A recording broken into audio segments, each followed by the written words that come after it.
सब कुछ आत्मिक उन्नति के लिए होना चाहिए। आपको ये बात समझ में? आप अन्य भाषा में कुछ बात कर रहे हो या प्रचार कर रहे हो, चंगा कर रहे हो या भविष्यवाणी कर रहे हो, जो भी आप आत्मिक में करना है वो सारा चीज जो है आत्मिक में होनी चाहिए। अगर आत्मिक में नहीं है तो कुछ फायदा भी नहीं है। मैं अभी प्रचारक हूं, मैं प्रचार कर रहा हूं, मैं आप लोगों का सामने एक भोला बन के मैं प्रचार कर रहा हूं और बाहर जाके दूसरा रूप में मैं प्रचार कर रहा हूं, वो नहीं चलने वाला। आपको ये बात समझ में क्या बोल रहा हूं? मैं आप लोगों के साथ मीठा से बात कर रहा हूं और मैं बाहर और कुछ मेरे बोलने का बात कुछ अलग हो रहा है, मैं प्रचारक नहीं। मेरा हर चीज जो है आत्मिक में होनी चाहिए। सीखना है हम लोगों को। हम यहां पे आ रहे भक्ति करने के लिए, ठीक है? यहां पे हम भक्ति करने के लिए आ रहे हैं। लोगों के सामने हम भक्ति के साथ जो कुछ दिया हुआ जिम्मेदारी को निभा रहे हैं, वैसे ही बाहर भी ऐसे ही दिखाई देना, ऐसे हमारा व्यवहार रहना, ऐसे हमारा बातचीत रहना। अंदर एक बार एक ऐसा कभी नहीं होना चाहिए। जैसे कि कौन? यहूदा अंदर एक था, बाहर से एक था। तो ऐसा कभी हमारे जीवन में किसी को मौका नहीं देना है। अगर किसी का बातचीत भी ठीक नहीं है ना, आपके साथ कोई अगर ऐसा कुछ बातचीत कर रहे हैं, तो ऐसे लोगों से भी सावधानी रहिएगा। किसी का व्यवहार भी ठीक नहीं है ना, ऐसे लोगों से सावधानी रहिएगा।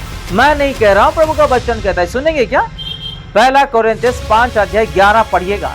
हम कैसे कैसे लोगों से दूर रहना है और ऐसे लोगों के घर का खाना भी खाना ये नहीं, उसमें लिखा है। पर मेरा कहना ये है कि यदि कोई भाई कहलाकर, क्या कहलाकर? अच्छा से सुनो, क्या कहलाकर? भाई कहलाकर, यदि कोई तू मेरा भाई है, तू मेरा दोस्त है, तू मेरे बहन है, तू मेरे दीदी है, तू मेरा अच्छा पहचान वाला है, मेरा रिश्ता है करके कोई अगर कुछ करने जाएंगे, क्या क्या व्यभिचारी, क्या? बेबीचार। भाई बोल करके कोई बेबीचार कर रहा है, भाई बोल करके कोई कुछ गलत कर रहा है, बहन बोलकर कुछ कर रहा है, तो ऐसे लोगों से दूर रहना पड़ेगा। एक है बेबीचारी, दूसरा है लोभी, तीसरा है मूर्ति पूजा और चौथा गाली देने वाला, गाली देने वाला और 5 पियक्कड़, दारू पीने वाले, अंधेर करने वाला हो। 6 जो परिवार को अंधेर करने वाला। आपके पत्नी किससे बात कर रहा है? आपका पति किससे बात कर रहा है? उसका घर ही अंधेरा हो गया है। आपके बेटी किसी के साथ चक्कर है, आपके बेटे किसी के साथ चक्कर है, आपके पत्नी किसी के साथ चक्कर है, आपका परिवार में किसी को पता नहीं रहता है। आपके पति के पीछे या पत्नी के पीछे या माँ बाप के पीछे या बेटे बेटी के पीछे उन लोग हल्लू से बोल दिए होंगे, उन लोग घर में झगड़ा होते रहते हैं। आपका घर अंधेर करने वाला, ऐसे लोगों के साथ भी तो उसकी संगति मत करना। क्या नहीं करना? संगति नहीं करना। कैसे कैसे लोग? एक है पियक्कड़, एक है लोभी, एक है व्यभिचार और एक घर अंदर करने वाला, जीवन अंदर करने वाला, परिवार को अंदर करने वाला और गाली भी देने वाला। आपको ये समझ में?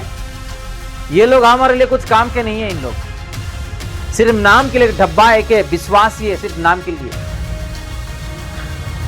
कलीसिया में आते हैं, ताली बजा करके प्रभु को धन्यवाद देते हैं, घर में अलग और बाहर अलग। तो ऐसे लोगों से दूर रहिएगा, नहीं तो आप फंसने वाले। गाली देने वाला, दारू पीने वाला, व्यभिचार करने वाला, घर में झगड़ू कराने वाला, जीवन को परिवार को अंधेरा कराने वाले लोग, ऐसे लोगों के साथ दूर रहे, नहीं तो आपका परिवार सर्वनाश हो जाएगा, बिछड़ जाएगा। कितने परिवार, कितने पति पत्नी बच्चे ऐसे नहीं है, माता पिता जो आज अलग भी हो गए। आपको पता नहीं है, मैं थोड़ा गवाही देके बंद करूंगा। 2 पड़ोस थे और ऐसा लाइन में, और एक पड़ोस कोने में था, ठीक है? तो जिस बहन जी जिस पड़ोस के साथ परिचय रखते हुए सुबह उठते झाड़ू मारना या बातचीत करना, कपड़े सुखाते समय और सब्जी लाने में बातचीत कर रहे थे, मिल के रह रहे थे, वो लास्ट कोने में एक बहन जी रहती थी, वो इन दोनों से बातचीत नहीं करती थी। तो ये बहन जी का जो हस्बैंड था, वो ऑफिस में हर रोज, हर घड़ी, हर पल वो बिजी रहता है, कभी भी फोन में रहता है, मैसेज में रहता है, लैपटॉप में रहता है, क्योंकि उसका काम ही ऐसा है। जब भी फोन आता है ना, अभी बच्चे चिल्ला रहे हैं, कोई सामने वाला फोन किया है, आप चिल्लाने वाले के बीच में अगर बात करें तो सामने वाला जो फोन में उसको कैसा लगेगा बताओ। अरे क्या डिसिप्लिन भी नहीं है क्या? ही लोग घर में चिल्ला पुकारा ये, तो क्या करते हैं हम किसी कोने में जाके बात करते, क्योंकि आवाज फोन से बाहर नहीं जाना सामने वाले को, ठीक है। तो भाई ऐसा करता था, बच्चे छोटे बच्चे खेलते थे, कूदते थे, चिल्लाते थे, और कभी कभी बाहर जाके बालकनी में बात करता था। तो एक दिन ऐसे ही बालकनी में बात करते करते क्या हुआ कि वो किनारे वाली बहन जी भी वो फोन में बात करते, थोड़ा बालकनी में वो साइड जाके बात कर रही थी उसी समय में। तो पड़ोस वाली क्या करी, घर में आने के बाद और अगले दिन ड्यूटी जाने के बाद, ये तू देखा देखा देखा, तेरे पति है ना उसके साथ चक्कर है। क्या है? चक्कर है, संबंध है। जैसे ही बहन जी बोल दिया, घर में आग लग गया। मैं आपको पसंद करके शादी किया, मेरे माँ बाप को छोड़ के मैं तुझे जीवन दिया, और मेरे क्या कर रहे हो आप पीछे? ये सारा चीज कर रहे थे। झगड़ा स्टार्ट हो गया। तो जब भी फोन आता है वो पीछे ही भागती थी। कौन? उसका पत्नी, खुद का पत्नी, और ये चढ़ाती थी। तो एक दिन क्या हुआ, वो बहन जी, मेरे पति जब भी फोन आता है ना, वो चिपक के कहीं कोने में जाके बात करता, बालकनी में चले जाता है। तो तुझे पता नहीं है अंदर अंदर दोनों का चल रहा है, पता नहीं दोनों का चल रहा है। तो एक दिन क्या हुआ, और एक फोन आया, वो बाहर गया। वो जाने से पहले वो किनारे वाली बहन जी है ना, वो पहले से फोन में वो बात कर रही थी। तो उसी समय वो बीच वाली बहन जी झाड़ू मार रही थी, और झाड़ू ने देख लिया। देख के तुरंत जाके, आओ देखो, जल्दी आओ, देखो मैं कहा था ना, तू यकीन नहीं करेगी, तू देख क्या चल रहा है दोनों का, वो उधर ये इधर। ऐसे ही बात करके वो चले गई। वो फोन में बेचारा बात कर रहा था, पीछे से गाली देना शुरू किया। तो वो फोन लेके म्यूट कर दिया। म्यूट करके, मैं ऐसा नहीं हूं, क्यों मुझे तू विश्वास नहीं करती है? तुझे यकीन नहीं आ रहा क्या? वो म्यूट को ऑन कर दिया, और स्पीकर ऑन करके वो बात करने लगा। उसका सर उसको गाली दे रहे हैं, ये काम नहीं हो, वो काम नहीं हो, नहीं इससे बात कर रहा हूं, क्यों मुझे खाली पीले तू डाउट कर रहा है? मैं तुझे प्यार किया, तुझे शादी किया, आज भी प्यार करता हूं। आपको कौन ऐसा कहा? नहीं, बहुत दिनों से आप ऐसे ही कर रहे थे, और बहन जी भी बताए, इसलिए मैं डाउट किया। उस बहन जी से दूर, नहीं तो हम दोनों को अलग कर देगी। लोग भी ऐसे रहते हैं। तो प्रभु का वचन हमको सिखाता है, आग लगाने वाले, घर को अंधेरा करने वाले, परिवार को, जीवन को अंधेरा करने वाले लोगों से दूर रहना है। नहीं तो आपका पति और आपके पत्नी, आपके परिवार, आपके माता पिता, आपके बच्चे एक दिन बिखर जाएंगे। आप डेली वचन पढ़ो, आपका रोंगटे खड़े हो जाएगा, और आप जो सच्चाई है, जो सत्य है, पहले जानो, उसको जानने की कोशिश करो, मालूम करो उसको कि सच्चाई क्या है। उसके बाद आपस में बैठो, अगर कुछ ऐसा है तो। कोई कुछ बोल दिया करके आप अचानक आके घर में आग लगाए जैसा बात कभी भी किसी को नहीं करना है, नहीं कहना है।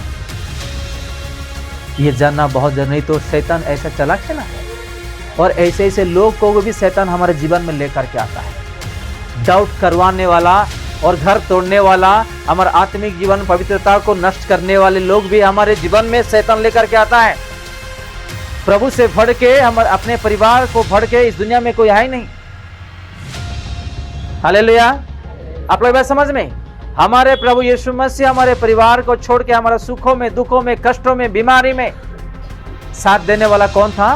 प्रभु यीशु मसीह। हमारे परिवार को चलाया कौन? प्रभु यीशु मसीह। तो हमारे जीवन में अपने परिवार में प्रभु यीशु मसीह और अपने परिवार को छोड़ के दुनिया में कोई है नहीं। हमारे लिए सोचने वाले लोग अगर है आत्मिक, वो प्रभु का वचनों में चल रहा है, वो अच्छा है, रिश्ता रखो।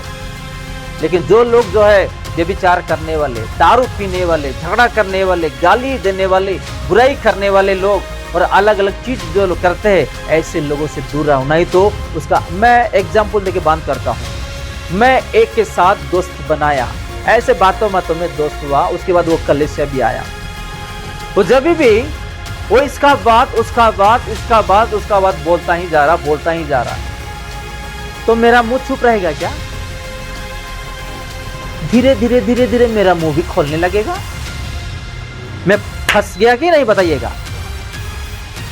जो मुंह से मैं प्रभु को बुला रहा हूं, प्रार्थना कर रहा हूं, वचन पढ़ रहा हूं, पवित्र मीठी नाम यीशु का नाम लेकर के मेरे ओठों जीवों को मैं इस्तेमाल कर रहा था, कोई अचानक आया और वो बुराई करने लगा, गाली देने लगा या पी रहा है और मैं भी उसी हिसाब से चल रहा हूं, तो मैं फंस गया कि नहीं? तो ये जानना बहुत जरूरी है। अगर नहीं जानोगे तो गए आप काम से। परमेश्वर गड़बड़ी का नहीं परंतु शांति का परमेश्वर है। आपका जीवन में अगर गड़बड़ी हो रहा है तो कौन डाल रहा है? वो। आपका जीवन में शांति है तो कौन दे रहा है? वो। ये जानना बहुत जरूरी है। ये दो फर्क जो है ना, आपको जानना बहुत जरूरी है। अगर आपका जीवन में दुख है, कष्ट है, बीमारी है, गड़बड़ी चल रहा है भी, तो कौन कर रहा है? अगर आप शांति, आनंद, खुशी से जी रहे हो तो कौन दे रहा है? वो परमेश्वर। ये फर्क जो है आपका जीवन में पता होनी चाहिए, नहीं तो आप प्रभु को ही निंदा करते रहोगे, प्रभु को ही निंदा करते रहोगे। प्रभु ने ये कर दिया, वो कर दिया, ये कर दिया। हाँ, प्रभु परीक्षा ले आते हैं, लेकिन ऐसा गड़बड़ी डाल के प्रभु परीक्षा नहीं करते हैं। हालेलुया। आज हम कुछ अन्य भाषा के बारे में, अलग अलग भाषाओं के बारे में हम देखे हैं। प्रभु हमको ज्ञान और बुद्धि दे। उसी 14 का 39 पढ़िएगा, समाप्त करते। अतः हे भाइयों, भविष्यवाणी करने की धुन में रहो और अन्य भाषा बोलने से मना ना करो, पर सारी बातें शालीनता और व्यवस्थित रूप से की जाए। हाँ, ये है प्रभु का वचन। आज हम प्रभु के वचनों से जो भी सीखे हैं, कुछ दान के बारे में, तो हमारे जीवन में प्रभु जो भी दिया है वो आत्मिक में होना चाहिए। आप प्रार्थना कर रहे हो, गाना गा रहे हो, प्रचार कर रहे हो, बाइबल पढ़ रहे हो, या कुछ दर्शन देख रहे हो, किसी के लिए प्रार्थना कर रहे हो, चंगाई मिल रहा है, तो वो सारा चीज आत्मिक होना चाहिए और आत्मिक में बढ़ना चाहिए। ये छोटी सी वचन प्रभु यीशु मसीह हम सबको आशीष दे। आमीन।